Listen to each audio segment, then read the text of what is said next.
बोलो जयकारा। बोलो मेरे श्री गुरु महाराज की जय। श्री सद्गुरुदेव भगवान की जय। श्री नगली निवासी भगवान की जय। श्री परमहंस दयाल जी महाराज की जय।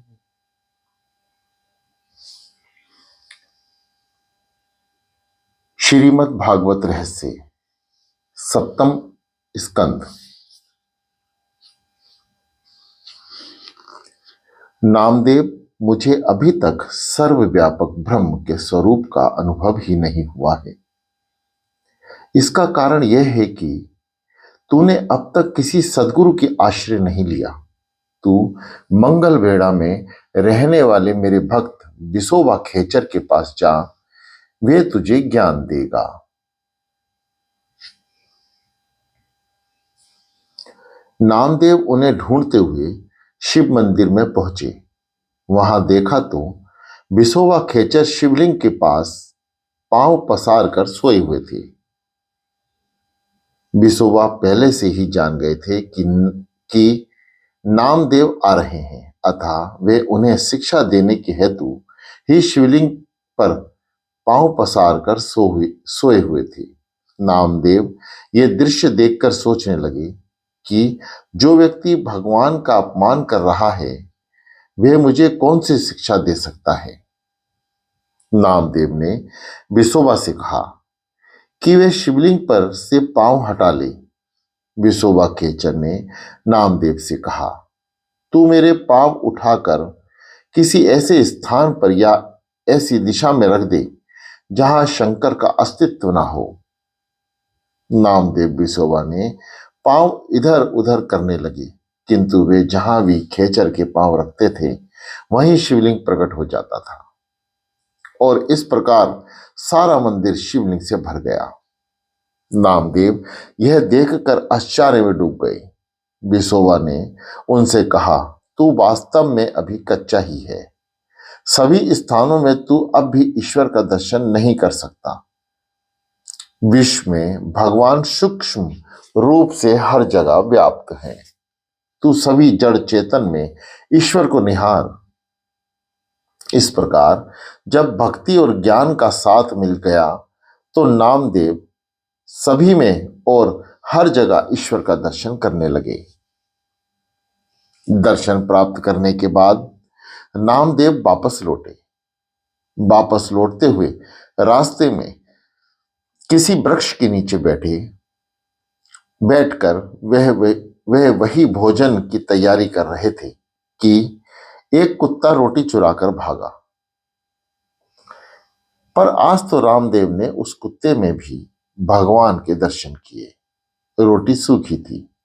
अंत में घी लेकर उस कुत्ते के पीछे ये चिल्लाते हुए भागे कि रुक जा, रोटी सूखी है, मैं तुझे उस पर घी लगा दूं। यदि गुरु ही सांसारिक बंधनों में और विषयों में फंसे हुए हैं तो निश्चय जानो कि वह तुम्हें भी सांसारिक बंधनों से मुक्त नहीं करा पाएंगे। यदि हम ये मानने लगे कि ईश्वर सर्वत्र सर्वव्यापी है तो पाप करने के लिए कोई स्थान ही नहीं मिलेगा। स्थान की सर्वव्यापता का अनुभव हो जाने पर पाप करने के लिए ना तो कोई स्थान ही मिलेगा और ना ही कोई समय ही।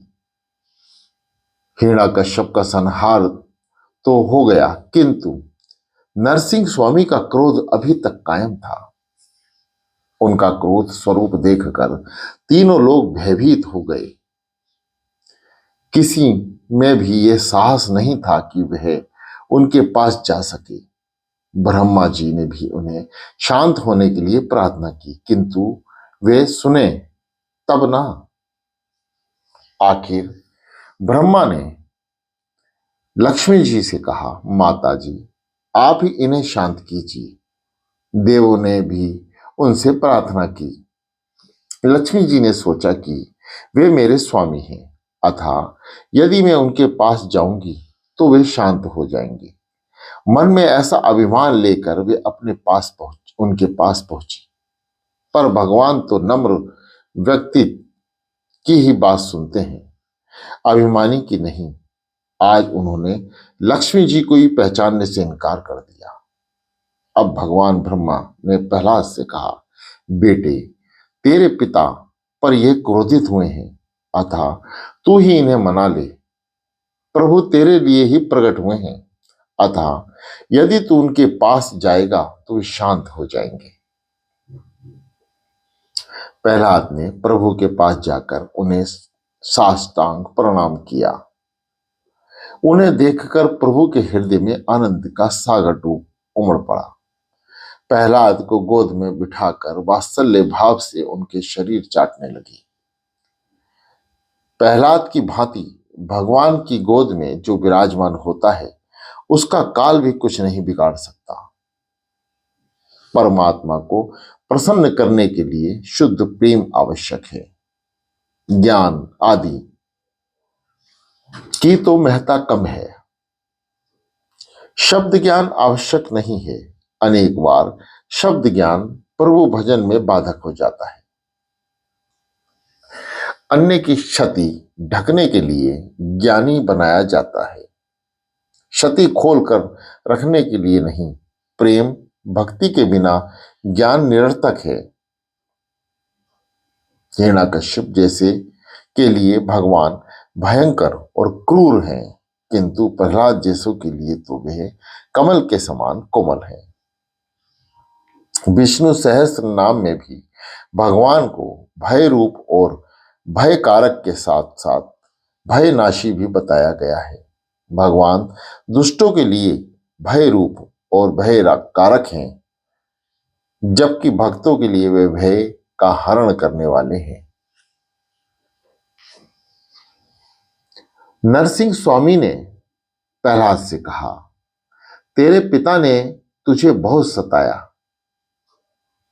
मुझे प्रकट होने में जो विलंब लगा, उसके लिए क्षमा मांगता हूं। प्रहलाद की भक्ति की दिव्यता को देखिए कि आज भगवान भी उससे क्षमा प्रार्थना कर रहे हैं। जिस प्रकार गौ माता अपने बछड़े को चाटती है, उसी भांति नरसिंह स्वामी प्रहलाद को चाटने लगे और धीरे धीरे उनका क्रोध कम होने लगा। प्रहलाद सद्गुणी है, हिरण्यकश्यप तपोगुणी। सद्गुण और तपोगुण का यह युद्ध है।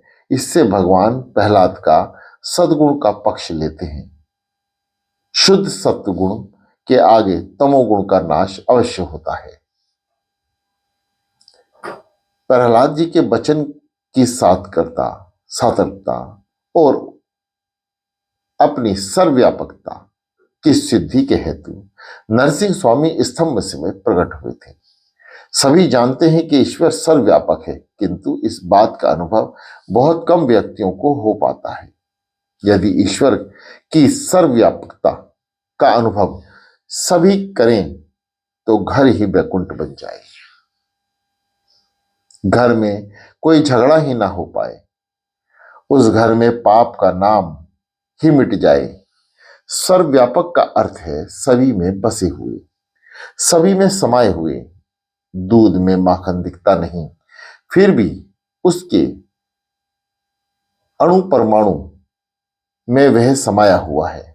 इसी प्रकार ईश्वर भी जगत के सभी स्थूल सूक्ष्म पदार्थों में बसे हुए हैं। उनका अभाव कभी भी नहीं, कहीं भी नहीं है।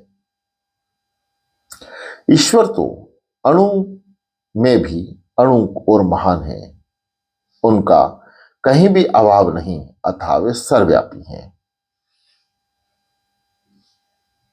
जो ईश्वर को सर्वस्व विराजमान समझता है, उसके जीवन में देवता आती है। सब में ईश्वर को निहारो। प्रथम मातृ देवो भव, फिर पितृदेवो भव, और अंत में परस्पर देवो भव। ईश्वर का पारस्परिक दर्शन करो। लोग एक दूसरे से मिलने पर राम राम कहते हैं। इसका अर्थ यही है कि मुझ में और तुझ में राम निहित है। प्रत्येक जड़ चेतन पदार्थ में ईश्वर का दर्शन करोगे तो पाप तुम्हारे पास नहीं फटक सकेगा। विवाह करके आने पर वधू की लक्ष्मी भाव से पूजा की जाती है। वे नारायण हैं और वधु लक्ष्मी। यदि लोग ये सोचे कि हमारे घर में साक्षात लक्ष्मी नारायण पधारे हैं तो घर ही वैकुंठ बन जाए।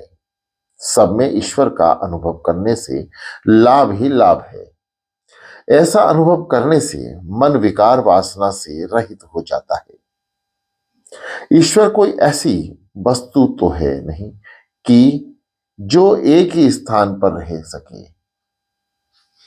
वह तो सर्वव्यापी और सर्वस्त्र है।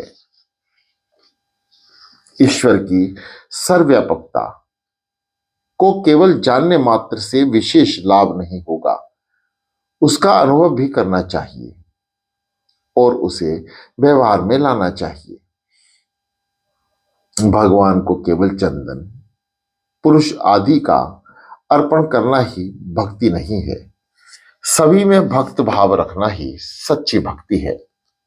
किसी मूर्ति में जो भगवान तुम्हें दिखते हैं वे सर्वस्त्र व्यापक हैं। ईश्वर की सर्वव्यापकता का अनुभव जो करता या कर सकता है उसी का जीवन धन्य है। ऐसा अनुभव करने वाला कभी पाप नहीं कर सकता। तुम निश्चय करो कि तुम प्रत्येक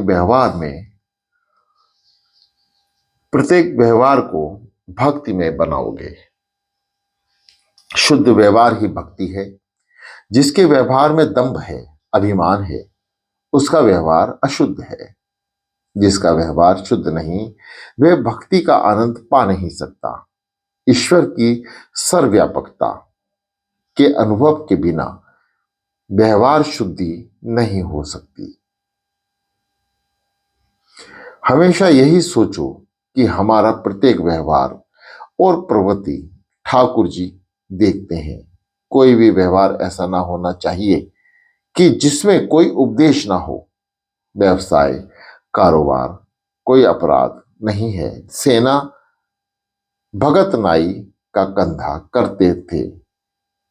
सेना भगत नाई का धंधा करते थे। एक दिन उन्होंने सोचा कि मैं लोगों के सिर से तो मेल का बोझ उतारता हूं, किंतु अपनी ही बुद्धि की मलिनता में अभी तक दूर नहीं कर सका।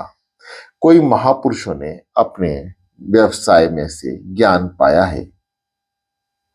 कई महापुरुषों ने अपने व्यवसाय से ही ज्ञान पाया है। महाभारत में ऐसे कई दृष्टांत हैं कि जिसमें यह बताया गया है कि महाज्ञानी ब्राह्मण भी वेश्यादि के घर सत्संग के हेतु जाते थे।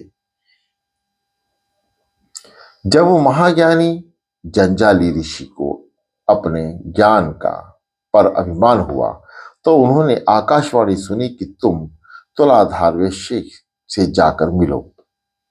ऋषि वहां गए। बातों ही बातों में उन्हें ज्ञात हुआ कि वह भी ज्ञानी है। तो उन्होंने तुलाधार से पूछा कि उन्होंने ऐसा ज्ञान कहां से पाया।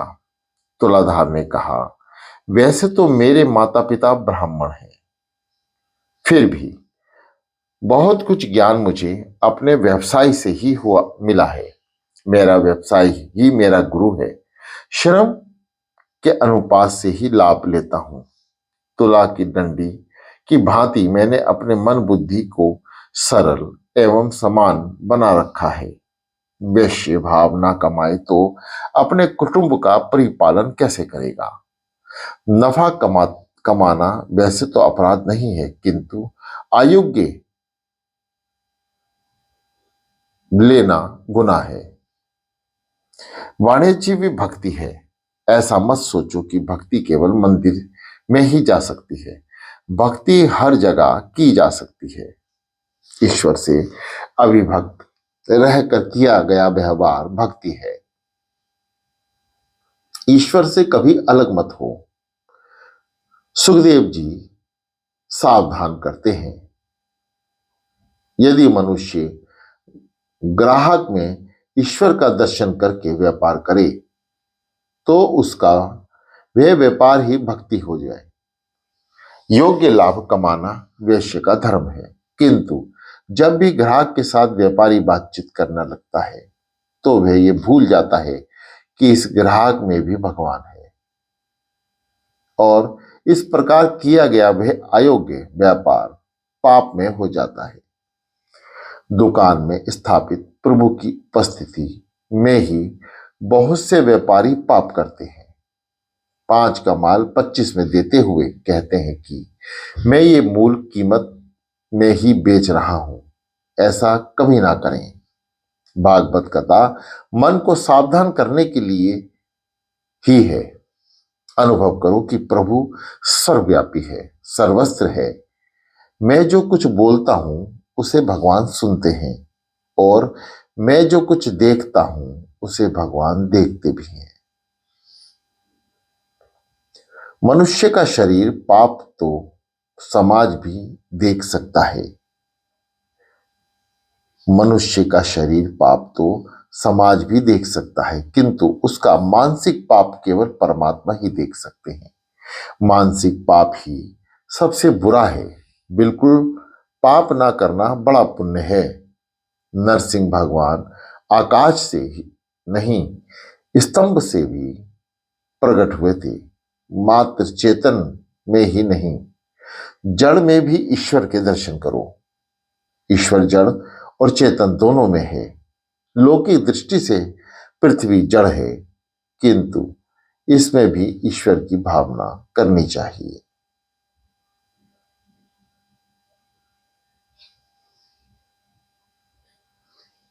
एक महात्मा के 2 शिष्य थे। वे दोनों पढ़े लिखे थे, कथाकार भी थे। जब महात्मा की मृत्यु निकट आई तो उनकी गद्दी के लिए उन दोनों शिष्यों के बीच झगड़ा शुरू हो गया। महात्मा भी सोचने लगे कि वारिस किसे बनाया जाए। आखिर उन्होंने 2 फल मंगवाकर दोनों को एक एक देते हुए कहा कि इस फल को किसी ऐसे स्थान पर जाकर खाना जहां तुम्हें देखने वाला कोई भी ना हो। वे दोनों फल लेकर चले गए। एक शिष्य ने सोचा कि मैं कमरा बंद करके खा लूं, क्योंकि वहां मुझे कौन देखने वाला है। तो उसने कमरा बंद करके खा लिया। दूसरा शिष्य सारा दिन फल लेकर इधर उधर घूमता फिरा, किंतु उसे तो एक भी स्थान ऐसा नहीं मिला जहां कोई ना हो।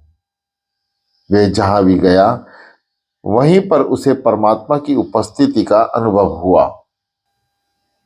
वेदों में भी कहा गया है कि प्रभु सर्वस्त्र है, विश्व तो मुखी है।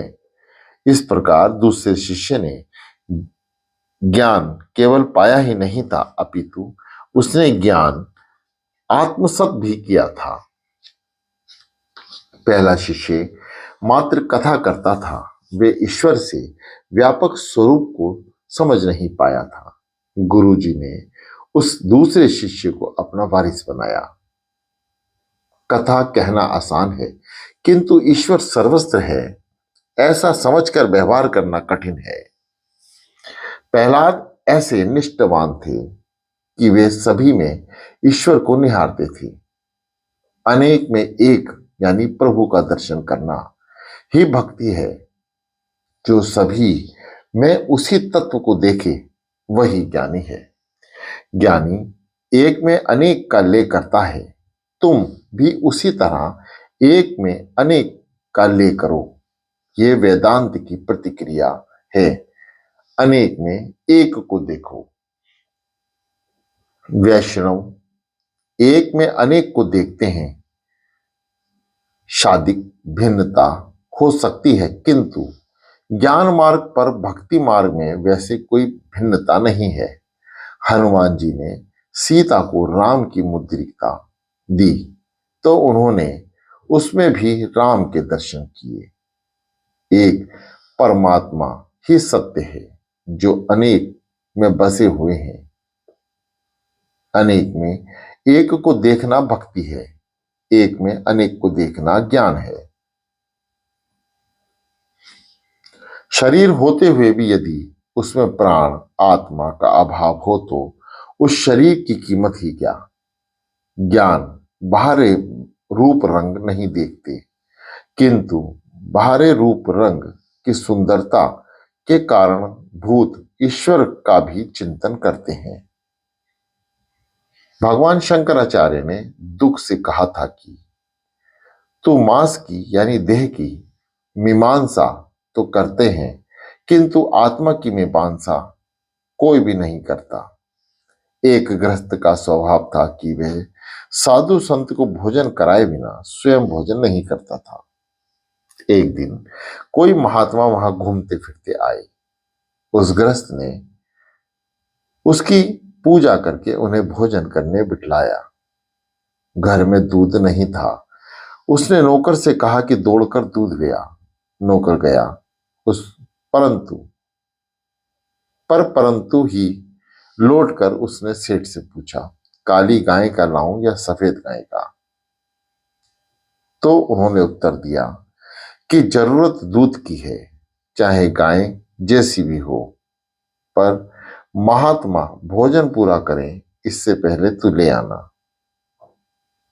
नौकर दौड़ा और फिर लौटकर पूछने लगा कि बूढ़ी गाय का लाऊं या जवान गाय का।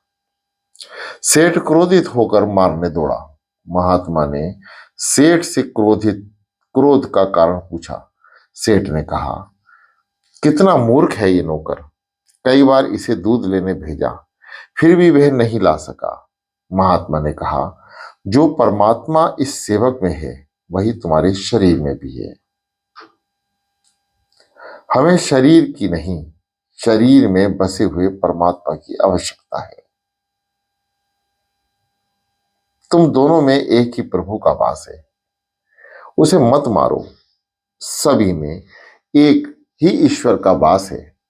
प्रत्येक स्त्री पुरुष में, प्रत्येक जड़ चेतन स्थावर जंगम वस्तु में उसी प्रभु का दर्शन करो। जगत में मूर्ख कोई नहीं है, ईश्वर की ही सभी अंश हैं। जो अन्य को मूर्ख मानता है वह स्वयं मूर्ख है। हमारे देश में तो पशु की पूजा की जाती है। भैरवनाथ का वाहन कुत्ता है और शीतल माता का वाहन है गधा। अतः कुत्ते और गधे में तिरस्कार नहीं है। ईश्वर चैतन्य रूप से सभी में है। अतः तुम अनुभव ऐसा करो कि ऐसे स्वभाव वाले की प्रत्येक क्रिया भक्ति और ज्ञान में होगी। नरसिंह भगवान के प्रकट होते समय गुरु शब्द का उच्चारण किया गया था। वह सच है कि ईश्वर सर्वस्व है, किंतु जब तक सदगुरु की ओर से दिव्य दृष्टि ना हो मिले तब तक ईश्वर के दर्शन किए जा सकते हैं। जो जितेंद्रियां हैं वही स्वतंत्र है। स्वतंत्र मनुष्य को स्वेच्छाचारी बनाता है। अतः स्वतंत्र और स्वांछी ना बनो। बुद्धि का कभी विश्वास मत करो। किसी संत को गुरु बनाकर उसके अधीन रहो। जो तुम्हें पाप करने से रोके ऐसे किसी संत के अधीन रहो।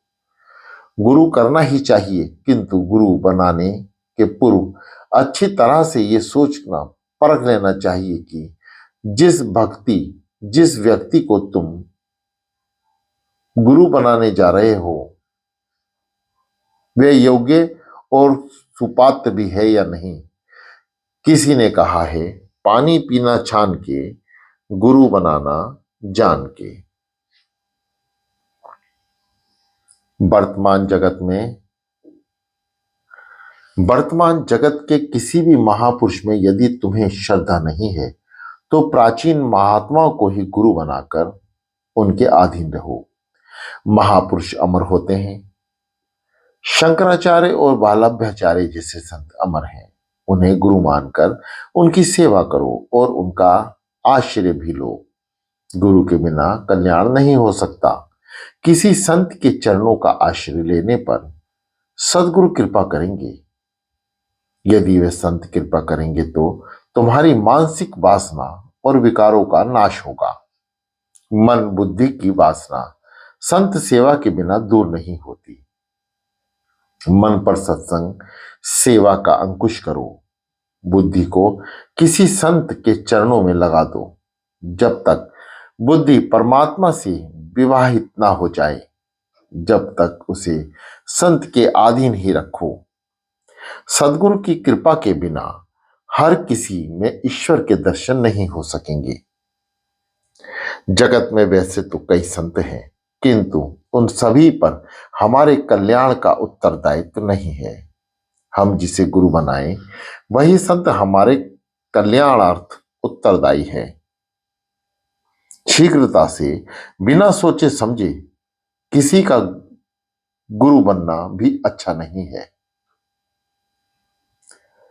गुरु बनने से शिष्य के पापों का उत्तरदायित्व गुरु के नाम पर आ जाता है। शिष्य के पापों का न्याय करने के समय गुरु को भी वहां बुलाया जाता है और उनसे पूछा जाता है कि उन्होंने शिष्यों के पाप करने से रोका क्यों नहीं, उसे सन्मार्ग पर क्यों नहीं ले जाया गया। तब शिष्य के साथ साथ गुरु को भी दंडित होना पड़ता है। मंत्र माला और मूर्ति तथा गुरु बार बार बदलना ठीक नहीं। अपनी माला किसी और को मत दो। नरसिंह स्वामी का प्रकटम स्तंभ से हुआ था। तुम ही सोचो कि वे स्तंभ में कैसे रह पाए होंगे। स्तंभ तो ठोस था, पोला नहीं। ठाकुर जी अंदर कैसे रहे होंगे। ठाकुर जी तो उक्त स्तंभ में सूक्ष्म रूप से बसे हुए थे, पर प्रहलाद जी की भक्ति से आकर्षित होकर उन्होंने स्थूल रूप धारण किया था। प्रहलाद का प्रेम इतना शक्तिशाली था कि प्रभु को सूक्ष्म रूप छोड़कर स्थूल रूप धारण करना पड़ा। शिव जी उमा से कहते हैं, अगुण अरूप अलख अज जोई। अगुण अरूप अलख अज जोई, भगत प्रेम बस सगुन सो सोई। जब सभी देव सोच रहे थे कि प्रभु कहाँ मिलेंगे, तो शंकर भगवान ने कहा, हरि व्यापक सर्वस्त्र समाना, प्रेम ते प्रकट होई मैं जाना। अतिशय प्रेम के बिना प्रभु अपने स्वरूप का दर्शन नहीं देते। प्रभु के साथ प्रेम करना ही होगा। सगुनी अगुही नाही कुछ बेदा।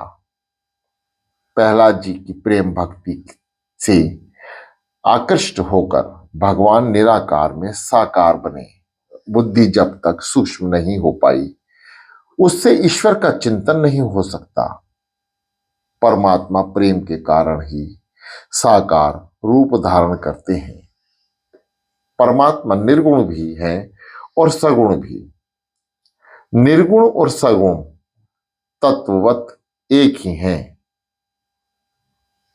निर्गुण ही सगुण बनाता है। प्रभु स्थूल भी हैं और सूक्ष्म भी।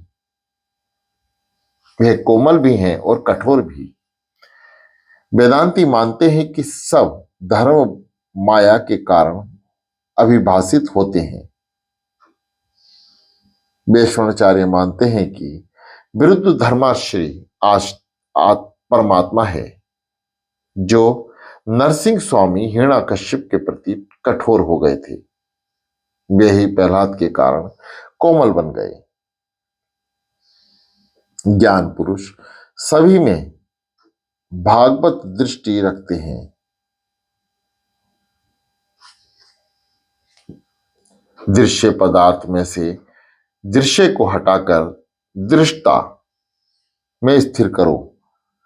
दृश्य में से दृष्टि को हटा लो और सर्वदृष्टा सभी को साक्षी परमात्मा का स्वरूप में दृष्टि स्थिर करो। एक थे महात्मा, उन्हें जो कुछ दिखाई देता था ईश्वरमयी देता था। उनके निकट आकर एक गृहस्थी ने कहा, मैं ईश्वर के दर्शन करना चाहता हूं। महात्मा बोले, समझ लो कि तुम ही ईश्वर हो। गृहस्थ बोला, मैं विश्वास पूर्वक कहता हूं कि मैं ईश्वर नहीं हूं। महात्मा जी बोले, तुम्हें ईश्वर का दर्शन करना है, अतः तुम यदि ईश्वर नहीं हो तो तुम्हें सिवाय जो भी कुछ दिखाई देता है उसी को ईश्वर मान लो। जगत में जो कुछ भी दृष्टि गोचर होता है उसमें ईश्वर का दर्शन करो, ऐसा ही मानकर सारा व्यवहार करो।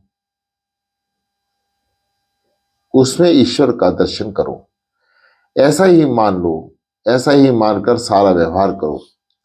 गृहस्थ में वैसे किया तो पाप कार्य अपने आप रुक जाएगा। गृहस्थ ने वैसे किया तो पाप कार्य अपने आप रुक जाएगा, उसका व्यवहार शुद्ध हो गया। एक बार उसी गृहस्थी के वहां फिर महात्मा पहुंचे। सब में ईश्वर है ऐसा अनुभव करने से शांति मिलती है, किंतु कभी कभी ऐसी शंका भी होती है कि वह सब जो दिखाई दे रहा है इसमें ईश्वर नहीं है, तो मैं क्या करूं।